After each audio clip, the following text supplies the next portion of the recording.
Hey guys, what's going on? So today I'm going to be doing a video about the 87th Infantry Division, 347th Infantry Regiment during the Battle of Koblenz. So yeah, the Battle of Koblenz was a short 3-day battle, and it left a terrible mark on the 87th Infantry Division just because of the casualties that were taken afterwards. So it was a 3-day battle from March 16th to March 19th of 1945. And it was a major city to the Rhine. It actually divided the Rhine and Mosel River, so they kind of took it for a strategic standpoint and said, we need this city. So they were under the command of Colonel S.R. Tupper, who actually, he was there in the general area during World War I, and, you know, for him to see it from two different points of view, where it was rolling countryside one minute and, you know, or one war, and the next war he was in, it was bombed to shit. The 87th artillery division, or artillery section, had bombed it or shelled it for about a week before they had made the advance, and the place was destroyed. The buildings were, however, somewhat intact and whatnot, but it had been bombed throughout the whole war. There were steep hills, not surrounding it, but around Koblenz and the surrounding areas. Yeah, I mean, it was a pretty rough battle. It was heavy casualties, like I said, and immediately, I don't know if it was after or during, but they were asked to be a distraction for the actual units trying to cross the Rhine River and make the initial assault. So they had started to race, if I remember the veterans account correctly, they raced half-ton trucks or 6x6s around. They had turned power saws on. They shot off small arms fire. They shot explosives. Anything they could do to make noise and divert the attention to them versus the invading force. So it's just an interesting battle, and for the 87th, it's just another interesting page in their book. They have a very, very serious history. Very interesting. So we're going to get into the uniforms, and then the equipment, and then the personal items. Okay, guys, so for the uniforms, there's not a whole lot to go over, but I do want to make one note, and that is that when this battle took place in March of 1945, the cold weather in Germany had started to die down, but guys still retained their cold weather or winter clothing, so you do see things like a pile liner or a 5-button sweater or wool sweater, whatever you want to call it. Just things like this to keep them warm. Trench foot was still a very serious issue, and it wasn't warm enough to call it spring, but it wasn't cold enough to call it winter. It was that weird in between. I'm sure we're all familiar with it. So to accompany the pile liner is the M43 jacket. This is just a standard M43 jacket. One thing to note is it's the khaki backed version. I think it's 370B or something like that. I don't know. Either way, khaki backed, not the green backed with the printed label right in here that's like stamped on. Next we have the later model enlisted man shirt, which has green buttons versus the lighter brown buttons. It's the only, difference to note. Still the same enlisted men's wool shirt. And the later model wool trousers. These are enlisted men's as well. Just a little darker shade than the originals that were made in the earlier stages of the war. Last to note is the boots. So, pretty much, if you guys remember, I made a set of shoe packs. There's a few things I want to adjust with them so they weren't, I guess, video worthy, so to speak. So I just went with the double buckles, and I do want to note that guys, like I said, we're still having trouble with trench foot. The shoe packs were somewhat better water resistant than the double buckles. So you do see a mix of guys walking around with double buckles and guys walking around with shoe packs. So I just wanted to note that these are just your standard double buckle boots. Not a whole lot to go over. And yeah, so we'll move on to equipment.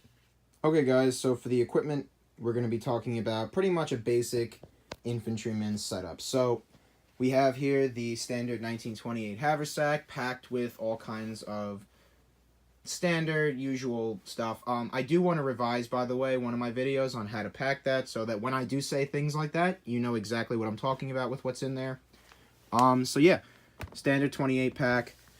You have a 1923 cartridge belt. Obviously, depending on what weapon you were using, that changes drastically with what your belt setup is going to look like. Standard M43 entrenching tool with the cover. This is also one of those battles where it's late enough in the war that you can kind of start to get away with OD7. OD7 is very underdone, and there's times where it can be used and times where it can't be, but it just seems like whenever it can be used, people neglect to use it or neglect to acknowledge it, if anything. Either way, canteen cup and cover, all in its standard 1910 canteen cover. 1924 Carlisle bandage pouch with the bandage and the sulfa powder. We have a bayonet. This is optional. I do see guys with it, and I see guys without it. So it is another one of those optional pieces of equipment. You know, it's up to you. Next is the, where is it?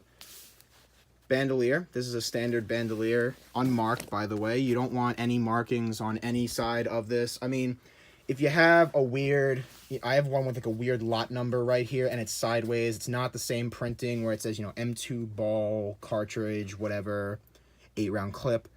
You want the ones with nothing on them, or, you know, if anything, maybe a laundry number. I don't know what they would have had on these. I don't think they really bothered to keep these. These were throwaways. Last but not least is the helmet. Now, I do want to note that with the helmet, you see two types. You see, well, three. You see the M44 net that you see on this helmet right here with the elastic band. And these are pretty common. I'm not going to lie, this is pretty much the most common thing you will see with the 347th during this time. The only other exception is the gas hood, which is sitting right here. Now, the gas hood, I'm sure we're all familiar with. It's just something that guys would throw right over the helmet, like so. You pretty much take the hood and drape it over the top of the helmet. Whether they did this with the M44 net on top of it, I can't tell you, but I'm going to say right now, probably not, in my honest opinion.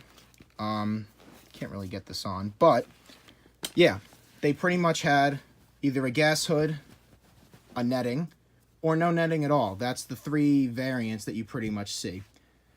If you also notice, there's no gas mask bag.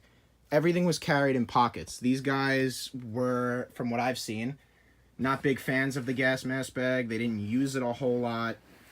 Yeah, it was all pockets. So we'll move on to personal items, speaking of pockets.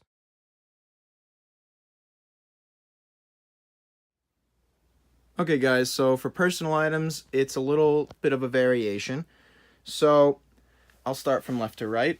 So we have a set of K rations for a day with an accessory packet from a 5-in-1 meal set. The 5-in-1s were common at this point. It was later in the war, so you do see things like guys with accessory packets and little things like that from that ration set, I guess you could call it. Next, we have some cold weather gear, like I had said. It's that weird in-between where it's not quite warm enough to say it's spring, but it's not quite cold enough to say it's winter. So things like a Jeep cap. You do see a lot of guys with leather gloves and scarves. Scarves were also a big thing just because, like I said, the weather was a little weird at that time. Next, we have a can of processed American cheese, some friction tape, 2 hand grenades or Mark II hand grenades, a wallet, a prayer book underneath that. We have a set of Lucky Strikes in a hard case, whatever you want to call it. We have a comb, pretty standard. It's a comb. I have a lighter, and I also have matches. Now, matches would have come in a K ration, so these were a little bit more accessible. A lighter, you would have constantly had to find fuel or bum some guys gasoline, which really was not common. I've heard of guys dipping their this portion of the lighter that pulls out. They would dip it into kerosene or they would dip it into gasoline and then use that. I don't know how true those things are, but I have heard a few veterans talk about it. I can't imagine that being that common, though. Another thing is a service edition of a book. These are common. I mean, they date from... I've seen them as early as 43 dated, but 44 to 45 is really the niche for these books. Next, we have a D-ration bar. We have a standard U.S. Shaving kit with the razors and the actual shaving razor itself. We have a shaving brush, toothbrush, a watch, some mail, pretty standard. I always carry a pack of playing cards, a sewing kit, a pretty standard white cotton cloth. I use a standard M1 small parts bag, or spare parts bag, I should say. I use it for just about everything. It's used to keep all my cleaning stuff in, and also the spare parts for my Garand. Some spare shoelaces, and soap.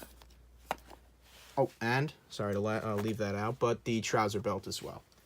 And that's pretty much it, guys. These guys weren't, weighed down with all kinds of things and amenities from home. It was very light. So what you carried was essentially what you needed. So things like food and toiletries and cigarettes were all immediately needed. They were things that they wanted to get at immediately, not have to dig through a bag or pull out through a pack or something like that. So this is pretty much it. And I hope you guys enjoyed, and that does it for the 87th Infantry Division impression of the 347th. Enjoy.